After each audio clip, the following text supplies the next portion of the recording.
falou em história com nós mesmos. Vamos lá conhecer a história dos balseiros do Rio Uruguai. Aqui, gente, aqui tem um lugar que tem a história de vida do povo que você nunca viu. E esse aqui é o guri que é o mentor de tudo isso. Dá licença. Quanto tempo o senhor começou essa ideia? Bom, eu em 13 de dezembro de 2007, eu me formei bacharelado em turismo pela Unicef de Concórdia, né?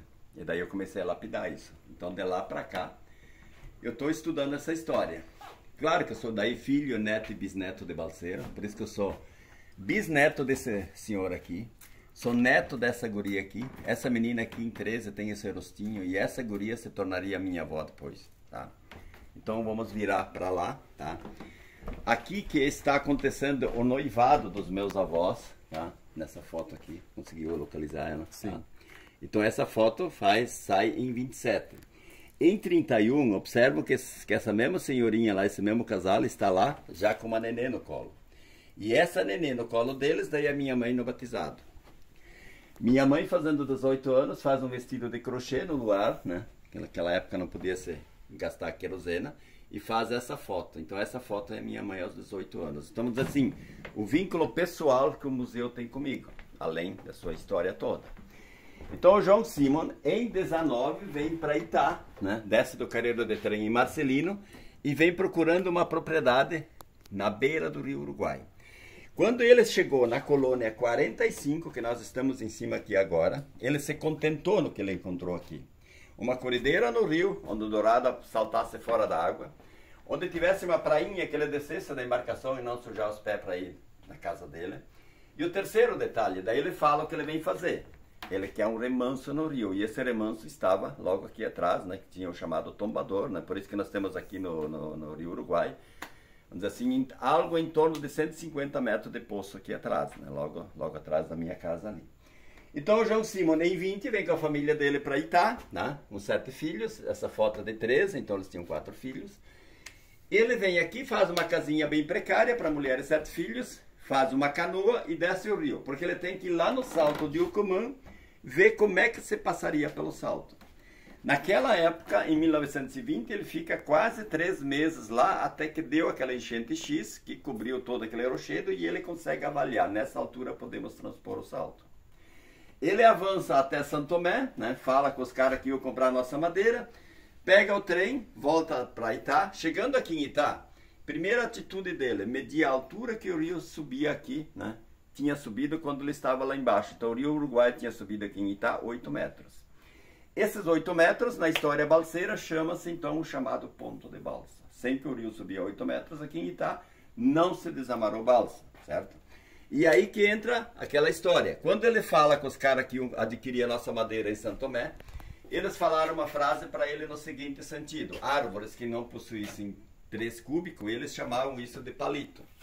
Então o João Simon, quando volta aqui para Itá, em 20, fala para os amigos dele, nós temos que levar árvores com 4 cúbicos. Então esse modelo, por isso que aquela tora que está ali na frente é o modelo, né, que o pessoal de fato, né, escolheu para exportar. Só que um cedro de 4 cúbicos pesa em torno de 2.800 a 3.000 quilos. Como nós não tínhamos nada naquela época para extrair do mato e jogar no rio, voltamos para o Rio Grande buscar boi. Então quando nós chegamos a ter aqui em Itá 10 bois puxando no mesmo sentido, nós tínhamos uma força bruta de 3.500 quilos. E aí começamos a extrair madeira do mato para o rio. Aqui daí nós temos uma equipe balseira. Esses aqui são os caras que desciam o rio, né? Então esse é a vestimenta, o traje deles. Aqui daí nós temos os remos, para ter uma pequena noção. Então cada remo era manipulado por 2 indivíduos. Então nós tínhamos 2 aqui, 4. No outro extremo da balsa mais 4, 8. Então 8 era uma equipe balseira para descer o rio. Mas como essa viagem começava aqui em Itá e não podia ser interrompida até São Tomé, né? Então era 8 dias e 8 noites aproximadamente de viagem. Tu tinha que revezar a gente. Então esse pessoal ia se revezando. Então por isso que nós viajávamos com 15, 16 remadores. O prático, que era imprescindível, tem que conhecer o rio. E a outra figura que não aparece em destaque, mas era o cozinheiro. Então o cozinheiro tinha que cozinhar para 17, 18 homens, fazendo muita força, que uma plataforma de 100 árvores pesava em torno de 300 toneladas, então tu tinha que fazer muita força. Então por isso que Todo domingo também a gente resgata aqui no restaurante a culinária balseira. A gente come aquilo que os caras comiam para descer o rio. Feijoada, carne de porco frito na banha, frango no molho, mandioca bem cozida, se frita um bacon ou um salame em cima, mais arroz, mais farofa. Então esse é o prato do balseiro. Então isso a gente também resgata na culinária balseira. Então assim nós descíamos o rio. Por exemplo, apresentando a nossa balsa lá em Santo Tomé, né, para vender, os compradores avaliam quantidade e qualidade da madeira que estava sendo apresentado, saindo o negócio. O dinheiro vem das malas de garupa. Olha só, essas fotos são de lá atrás. Então isso aqui são as chamadas malas de garupa. Nada mais é do que isso daqui, que é um apetrecho gaúcho que a gente usa, certo? Aquele um indivíduo está com a mala desse jeito pendurado no pescoço. Então esse aqui estaria que nem eu nesse momento, certo? Vamos falar de valores para você ter uma pequena noção. Hoje, vamos dizer assim, se a gente fala de 4 cúbicos por árvore vezes 100, teríamos 400 cúbicos. Hoje o cúbico de cedro está 3, 4 mil. Se nós então vamos fazer a conta, 400 vezes 3 mil, 3 vezes 4 daria 12. Isso daria nos valores de hoje 1.200.000 que os caras colocam na mala de garupa e daí vão começar o regresso para Itá. Então a volta nossa não era pelo Rio Uruguai, era São Borja a Santa Maria de trem, né? Por isso que nós temos o careiro de trem aqui, né? Saindo de São Borja, íamos até Gaurama, tá? Gaurama, não tínhamos mais estrada para vir para Itá, então esse trajeto é feito pelo mato. Você caminhava 2 dias e meio a 3 dias de Gaurama para chegar em Itá. Dormia-se 2 noites no mato, então esses figurantes aqui seriam os caras que de fato trouxeram as primeiras economias para Itá. Dormindo 2 noites no mato. E o detalhe, nunca tiveram um assalto, né? Só se vocês olharem bem para as figurinhas, é fácil entender por que isso não acontecia. De fato, eram os caras que tinham toda essa coragem de descer o rio, então eles também não iam se entregar para qualquer coisa, né, quando estivessem com dinheiro. Então assim começamos de fato a movimentar a primeira economia do Itá, certo? Então chegando aqui em Itá começa a ser fracionado esse valor. Por exemplo, o primeiro cara que vai receber é aquele que puxou cipó no mato, ao meio ano antes dessa balsa descer. O segundo, lembra quando eu falei antes do remanso? Então um dia esses caras pulam no remanso e vão nadando e vão aproximando dessas árvores e fazem, né, a amaração disso. O terceiro cara que vai receber é aquele que tinha o terno de boi, para extrair isso do mato por rio. O quarto, aquele que abriu a engenharia para sair daquele ponto X da árvore até no rio. O outro, quinto, seria aquele que derrubava essa madeira, serrote e machado, não temos nada motorizado. O sexto, vamos dizer assim, se a colônia 45 foi aquela que começou essa história toda, então a 44, 46 e assim vai se aproximando, né, vai juntando as madeiras. E aí começamos a movimentar o primeiro movimento econômico de Itá, certo? Há 43 anos atrás, o engenheiro da Eletrosul, quando vem para Itá e quer fazer um marco para iniciar a cidade nova no Itá, olha o marco que ele conclui. Ele sentou com o pessoal do Itá, porque assim, em Tupi-Guarani, a palavra Itá significa pedra, tá? Então na palavra indígena, Itá é pedra. Olha o que ele concluiu, conversando com o pessoal do Itá. O que alavancou essa pedra para cima foi o ciclo da madeira. Por isso que ele faz esse marco tão diferenciado dos outros marcos que a gente tem por aí. Então esse de fato é o marco de Itá, simbolizando a história do extrativismo da madeira aqui em Itá, certo? Então assim foi o primeiro movimento econômico. E esses caras aqui que estão na parede desse lado aqui, todos foram balseiros. Então esses caras aqui todos desceram o Rio Uruguai transportando madeira e trazendo economias de volta para Itá. Essa história das balsas, até que década, até que ano que foi? Até 67. Começa em 20 e vai até 67. 67. 47 anos de trabalho, trabalho. De luta nas matas aí, né? E através da desbravação das matas aconteceu então...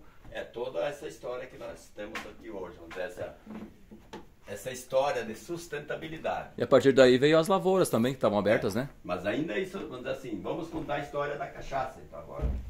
Então aqui nós temos esse senhor aqui, Teodoro Scheiber. Ele casou na Alemanha em 1913, se instalou em São Paulo em 1913, fica 6 anos lá em São Paulo produzindo derivados da cana. Mas como São Paulo chove todo dia, ele não se agrada daquilo, vende lá e vem para Itá. Quando ele vem para Itá, em 19, ele vem com a família dele, os apetrechos dele, e olha o detalhe, ele traz muda de cana de São Paulo. Junto com ele vem a chamada cana caiana, que nós temos aqui, estamos produzindo 100 anos. Então em 19 ele vem para Itá, 28 ele traz a primeira prensa de cana para Itá. Então essa aqui foi a primeira indústria. Essa mulinha preta aqui puxou a primeira indústria de Itá, 28. 29 vem o alambique. Esses indivíduos aqui que desciam o rio Uruguai, né, em cima da balsa, que quando estivessem no remo, eles estão expostos na chuva, ou no sol, ou na geada. Então esses caras voltavam muito debilitados, voltando da viagem, tosse, gripe e resfriado. A partir de 29 que nós tínhamos cachaça, eles levaram os garrafões de cachaça para ir tomando cachaça durante a noite. Então a cachaça foi para os balseiros, aquele cobertor invisível que aquecia o metabolismo do ser humano. Eles voltaram tão diferenciados na primeira viagem que eles fizeram com cachaça em 29. Chegando de volta aqui em Itá, eles fazem uma celebração, uma festa. Que, claro que tem 1.200.000 na mala, isso é fácil fazer festa, né? Eles denominaram a cachaça do Itá em 29 como o remédio dos balseiros. Por isso que depois vamos degustar um gole do remédio dos balseiros, que nada mais é do que a cachaça. E aí, como eles eram os caras, as referências aqui da nossa região, eles começaram a ser identificados como os caras. E eles tomando cachaça, eram felizes, não adoeciam, cantavam e tal. Foi todo, né, o prato cheio para fazer propaganda para cachaça. E aí eles começaram a tomar o seu traguinho. As mulheres que moravam aqui também faziam esse, né, gostariam de tomar um gole. Mas se a mulher tomasse essa cachaça de 21 graus, ou seja, de 50% de teor alcoólico, elas, vamos dizer, se sentiriam embriagadas. E isso não é o papel da mulher. Então o que a mulher faz há 95 anos atrás? Faz um salto em qualidade. Pega essas cachaças, faz a infusão de ervas, losna, catinha de mulata e tal. Feito esse processo, depois acrescenta raiz amarga e groselha. De todas as mulheres também começaram a tomar. Empiricamente, nada cientificamente comprovado, a mulher que estivesse grávida tomando cachaça, se falava que a pelezinha da criança ficaria mais bonita. Então você percebe como esse prato era de fato para fazer propaganda. Indiretamente acabamos construindo um segundo movimento econômico, que foi da cachaça. Olha essa senhora lá em cima. Essa mulher era enfermeira no Hospital de Santa Casa, em Porto Alegre, em 1925. Eles casaram lá em Porto Alegre e vieram para Itá. Chegando aqui em Itá, ela vem igual às outras senhoras. Só que o detalhe, como ela trabalhava num grande hospital, ela trouxe na bagagem dela um conhecimento maior. E ela cai aqui no meio do mato, sem médico, sem parteira, sem enfermeira, sem nada. Então essa mulher foi para nós a grande parteira que nós tivemos aqui. Essa mulher não tem em mãos uma banheira que você tem hoje. Ela tinha em mãos essas gamelinhas aqui, chamadas, né? Só que isso aqui era multiuso. Então cada família tinha, mas todo mundo usava ela para várias coisas. Então ela, como vai trazer uma criatura totalmente indefesa para o mundo, ela tem que desinfetar isso daqui. Ela pega uma garrafa de cachaça de 21 graus, faz a desinfecção, o resto ela coloca na água. Então toda criancinha que essa senhora puxou para o mundo, tomou um banho de cachaça antes de tomar o colosso da mãe. 3 de dezembro de 58, ela me puxa eu também, né? E eu passo pelo mesmo processo, né? E ainda estou ali hoje, né? Falando desse jeito. Então, assim, 100 anos depois dessa história do álcool, que essa senhora, dessa cachaça que essa senhora tinha em mãos, nós somos surpreendidos com a Covid-19. E olha o que nos salvou, foi o álcool gel. Então o álcool gel nada mais foi para essa senhora 100 anos atrás, o mesmo produto que ela já usava para desinfecção. Então a nossa história, veja bem, primeiro lugar, da madeira, segundo, da cachaça, foi para nós um diferencial. Então, um dia quem veio morar no Alto Vale do Uruguai foi biólogo. Um dia quem veio morar no Alto Vale do Uruguai foi geógrafo. Nós descobrimos a capacidade do Rio Uruguai para transportar nossas madeiras, nossas riquezas. Quem veio aqui foi matemático. Um dia, olha quanta conta a gente fez. Um dia quem veio morar aqui foi químico. Veja bem, para pegar uma guarapa, né, um produto tão gostoso, transformar isso para uma coisa que tonteia o ser humano, você faz um malabarismo. Então a nossa história, de fato, no dia 5 de outubro de 2021, lá em Berlim, teve o prêmio Top 100. Então a nossa história é uma história de sustentabilidade. E esse prêmio que a gente ganhou foi o primeiro prêmio internacional que Itá ganhou, contando a história dos balseiros que está aqui dentro. Vamos conhecer então? Então vamos lá conhecer esse prêmio aqui, né? E aqui o senhor tem muitas peças também, né? Aproveitando a passagem por aqui. Sim. Peças que resgatam a história do povo que resgata a história, né? Desde essa época também. Então esse daqui é o prêmio que nós ganhamos lá em Berlim, né? Então esse é o Top 100. Fala Itá, Brasil. Nem falou em Santa Catarina, né? Então, vamos dizer, em algum lugarzinho lá para eles, lá na Europa, está a história dos balseiros lá no Brasil. Então essa história, né, faz com que também, por exemplo, o Fernando Gabeira sai do Rio de Janeiro no dia 11 de outubro, 6 dias depois desse prêmio, e vem aqui para fazer uma reportagem comigo. Então eu falava na Globo News no dia 11 de outubro, falando da importância que o Rio Uruguai teve para nós, certo? Outro prêmio que nós ganhamos, então, foi no dia 25 de novembro de 19, os balseiros do Rio Uruguai, lá na Lesc, em Florianópolis, ganhamos a comenda do Legislativo Catarinense. Então nada mais é, né? Aqui temos o auditório lá na Lesc, os convidados nesse local aqui.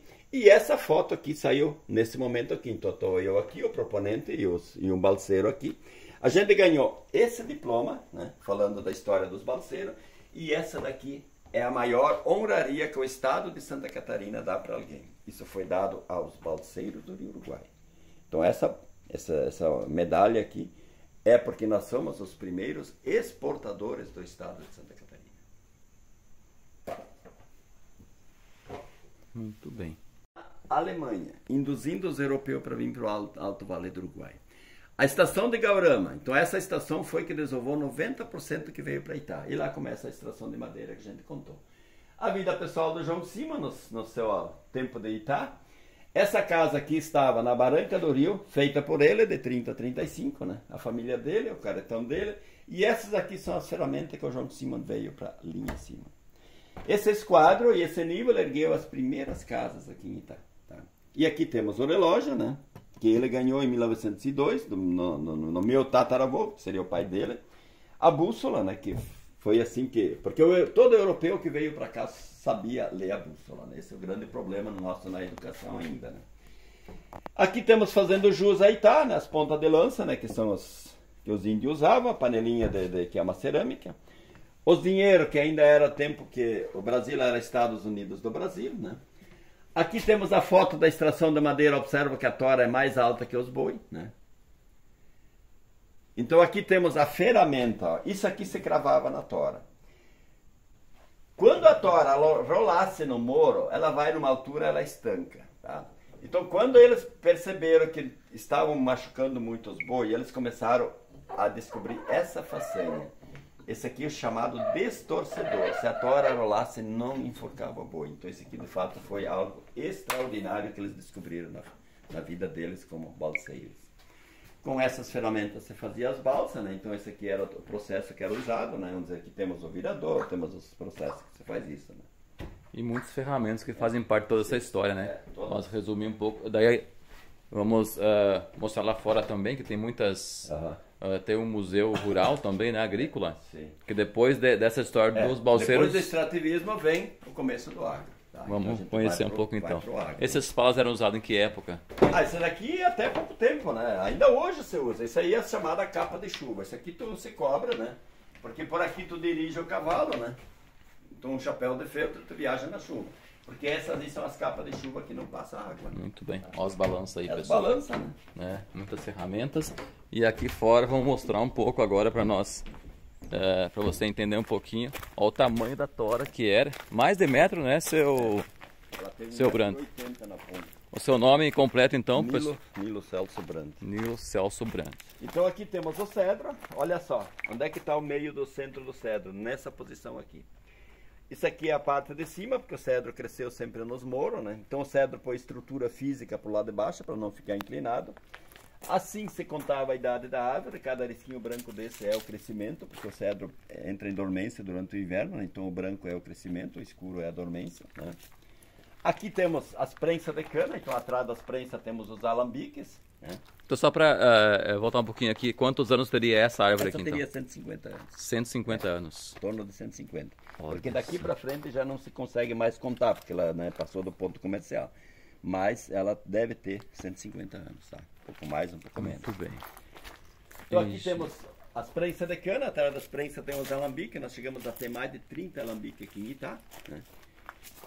Isso aqui é um tacho ou não? Não, esse é um panelão para fazer lavagem, isso já seria o processo posterior. E aqui temos a famosa ceraria ambulante. O indivíduo lá em cima puxa essa cera para cima e ela só cera quando desce. Ela é diferente daquela do vai e vem que temos naquela outra árvore. Os dentes é para... ela é só para baixo, então ela só cera quando o indivíduo de baixo puxa. E assim muitas tábuas saíram antigamente. Então assim que se fazia as tábuas antigamente. Vou mostrar um pouquinho da carroça aqui que o senhor tem aqui, os motores, né?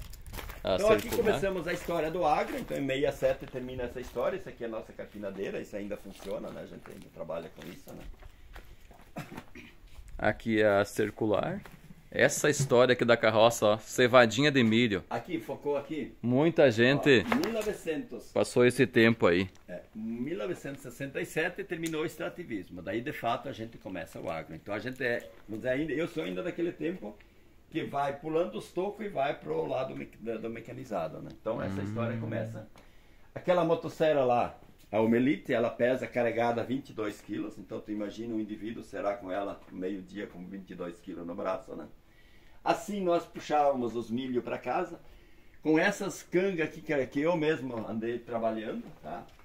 Essa trilhadeira aqui está há 50 anos na nossa família, né? Para quem não conhece, é o processo de trabalho que a gente faz, né? Tá? Aqui quando começamos a criar os porcos, os Lajoite, né? Que foi uma raça que surgiu muito bem. Lá estou eu com meus boi, né? Há 43 anos atrás. Ai, Zaguri. E assim vai, né? Aqui temos o primeiro aquecedor, tanto faz de aviário como de chiqueirão, né? Que foi a gás, tá? Tudo essas partes, a mecânica ali, vamos dizer, assim começamos a nossa produção, de fato, que começa o agro aqui em Itá. Aqui temos a máquina que foi que combateu as primeiras lagartas da soja nos anos 70. Então isso que você colocava um químico nessa parte de baixo, se enchia de água e se pulverizava o soja. Quando começamos a produzir leite, então esse era o staro que se começou, né? E assim vai. Aqui daí temos uma outra história.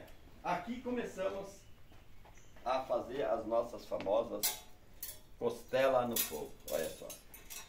Esse aqui é um processo da arapuca da tamaia, né? Que tem uma mola embaixo. Aqui a gente põe a costela, fecha isso e lança essa corrente por cima e dá uma volta aqui, daí ela prende. Ou você põe no chão e faz o fogo ao redor, ou faz o fogo embaixo. Então isso aqui, né? E assim, ó, nesse estolete, então todo mundo senta ali, vai tomando ou cachaça ou chimarrão, né? Porque assim, o que mais assa o costelão de fato é os olhos dos caras que estão olhando isso. Essa é boa. Tá? E esse fogão aqui móvel, como é que é esse isso? Esse fogão, daí em 2005, quando eu construí esse galpão, a gente começou a fazer as primeiras comidas, foi nesse fogão aqui, tá? Então aqui por essa janelinha saíam as primeiras comidas. Essa foi a primeira cozinha que eu consegui liberar ali pela vigilância para fazer esse nosso começo. É muita história. Isso aqui é um motor mesmo? Esse é um motor, esse é um austríaco. Esse motor aqui foi um dos primeiros a tocar as patrolas no Brasil. Aí você observa dois volantes desse tamanho e quando isso estiver batendo a favor, como é que tu vai parar isso, né? Então ele é um motorzinho assim, né? Bem pequenininho assim, mas ele era muito potente, sabe? Então de fato fazia muita força. Aqui no outro tem um outro galpão aqui na frente, né? Uma outra cobertura. Vamos mostrar um pouco aqui. Aqui daí temos o toalete, né? Isso também era normal antigamente, né? Já temos dois buracos, então a mãe sentava num, já ensinava o filho no outro. E o papel higiênico lá, que era de fato o sabugo. Né? Olha aí, ó. A história do povo, né? É a história real do povo que viveu esse tempo. A história dos balseiros depois seguiu esse trabalho por aqui. Então assim nós começamos a transportar as toras de carretão, tá? Esse processo aqui, ó, observa esse detalhe, através desse varãozinho aqui, isso arrochava muito de fato assim, por isso que não caía nenhuma tora de cima da carroça. Aqui temos as cangas centenárias, então essas cangas foram usadas lá naquela época, lá quando nós tínhamos, quando não tinha nenhum Nelore nem Gir na nossa região, era só os charolezinhos, né? O caico, que era normal nós ter, tinha que ter, né? Aqui seria a oficina dos balseiros, né? Então aqui tu pode ver tudo ferramentas, né? Bem rústicas, de fato, desse jeito, né? Aqui daí temos as mesas. Essa mesa tem 3 gavetas. Uma gaveta era para a toalha, os talheres, e a outra tinha o baralho. A gente empurrava as panelas para o lado e o laço pegava no baralho. Aqui daí temos a caixa da fartura, né? Assim se dividia as comidas antigamente, né? Então, vamos dizer, cada repartição tinha um produto. Feijão, né? arroz, sal, erva, farinha de trigo, farinha de milho e assim vai. Muito bem. Como nós sempre fomos produtores, ó, onde é que estou eu colhendo arroz? Aqui eu estou com minha filha colhendo um cacho de banana, lá estamos colhendo um pé de mandioca, né? Assim também eram as nossas cozinhas, né? Então isso tudo era desse jeito. Ou as gamelas que de antigamente, né? Então era desse processo ali. Os quadros de santo, isso era muito, vamos dizer assim, eu creio que foi muito pelo sofrimento, né? Que o pessoal também aderiu muito a isso. A né? fé das pessoas, né? A fé de todo mundo. Aqui temos os apetrechos do cavalo. Isso aqui então é o pente para pentear o cavalo, para alisar ele, né? Então isso aqui tu pegava aqui, né? Fazia esse processo, né? Então isso também hoje em dia já dificilmente alguém conhece. Aqui temos o famoso remédio dos balseiros. Então olha o copinho, né? De fato isso aqui é uma... Né? O copo tem história. Esse copo tem história. Aqui temos vamos dizer, esse processo começa daqui para trabalhar o porco, né? Né? O panelão para esquentar a água, a mesa para depelar o porco, certo? Tem que ter essa volta. O panelão para fritar o toicinho. Aqui já temos a torresmeira. Aqui já temos a lata para botar a banha dentro. Aqui temos o balancinho para puxar o porco para cima. O tacho, né? Esse tacho aqui veio, ó, de Montenegro há 99 anos atrás. Foi feito 2 vezes o fundo dele. Esse engenho aqui foi construído em 1930, tá? Pelo meu avô e o vizinho dele, que era marceneiro. Observam esse braço aqui, ó. Isso aqui é guajuvira. Para quem é matuto sabe bem o que eu estou falando. Essa é a melhor madeira que existe para moirões, né, de cerca e tal. Mas olha só, o formato desse braço, ele é exatamente como é necessário para o boi ir puxando isso aqui. Uma peça única, né? Peça única, tá? Então, ou tinha uma junta de mula ou de boi puxando isso daqui. Como esse engenho tem 3 moendas, um indivíduo sozinho alimentava. Como ele corre nesse sentido, a cana entra aqui, se choca na cabeça daquele lá, e como aquele lá rodeia para lá, ela vai conduzindo para lá. Então, um cara botando cana, tu prensa 2 vezes ao mesmo tempo. Olha só, aqui a panela do gancho. Hã?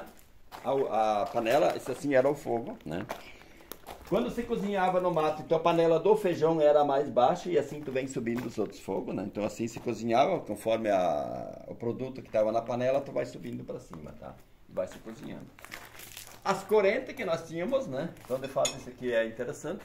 Aqui em cima temos os quadros. Então observa nessa foto aqui, ó. Aqui, ó. Transporte de madeira em carroça. Aqui é no caminhão com reboque, tá? E aqui é no carretão, ó, certo? Então são os 3 movimentos que a gente fazia. Aqui temos o salto do Yucumã vazio, ó, tá? Então esse ele é o natural dele. Mas os balseiros tinham que passar quando ele estivesse desse jeito. Senão não tinha passagem. Para não ter as quedas, né? Para não ter as quedas, tá? Muito então bem. cada foto aqui conta uma história aqui, sabe? Muita história. Lá no fundo é Marcela, não? Marcela? Sim, é Marcela. É Marcela? A Marcela fazia parte, né? Porque esse é o nosso digestivo natural, certo? Olha aí, ó. E aqui temos o cipó milome, né? Então esse aqui é o cipó que também tinha que estar em todas as cozinhas, né? Você sentindo qualquer coisa, já se partia para um cipó. E aquele quadro lá atrás? Esse quadro é a Cidade Velha, né? Então temos lá as torres da igreja lá em cima, né? Foi o momento que eles puxaram as torres para derrubar, tá? Então, como não caiu, e aí depois se foi para aquela história de fazer aquela ensicadeira ao redor e fazer a proteção das torres. Então, toda a Cidade Velha está desse jeito embaixo de água. Todos os entulhos que ficou, é isso dali, né? Que era material concreto. Isso está lá embaixo da água. Parabéns para o senhor pelo seu trabalho, sua história, dedicação, né? Porque para ter esse lugar aqui, são peças que o senhor resgatou de pessoas, foi juntando da família também, e hoje tem esse lugar histórico para o pessoal que quer ver história realmente conhecer, né? Aqui dá para contar muita história. Parabéns para o quem senhor. vem ali para ouvir história, que tem para contar. Parabéns e siga firme, tá? Mas que capricho!